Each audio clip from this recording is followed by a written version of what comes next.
போர் முடிந்தது. தூசி நிறைந்த வெளியில் வெற்றியுடன் திரும்புகிறார் ஆபிராம். அவர் சாதாரண மனிதர் அல்ல, தேவனின் அழைப்பை ஏற்றவர். இப்போது வெற்றியின் மகிமையுடன் நிற்கிறார். ஆனால் அவரை சந்திக்க ஒருவர் வருகிறார். ஒரு ராஜா, ஆனால் சாதாரண ராஜா அல்ல. ஆதியாகமம் 14:18 முதல் 20 வரை.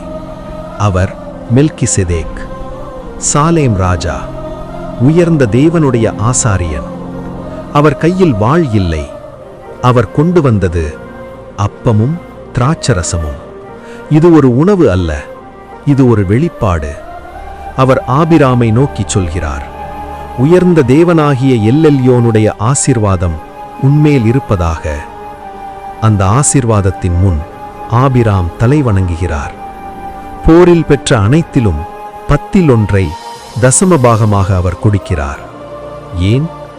ஏனெனில் அவர் உணர்ந்தார், இவர் ஒரு ராஜா மட்டுமல்ல, ஒரு நித்திய ஆசாரியன். நூற்றாண்டுகள் கழித்து ஒரு மேல்மாடி அறையில் இயேசு கிறிஸ்து அப்பத்தை எடுத்தார். இது என் உடல், இது என் இரத்தம். முதல் திருவிருந்து மறைவான நிழல், இறுதி திருவிருந்து நிறைவேற்றப்பட்ட ரட்சிப்பு.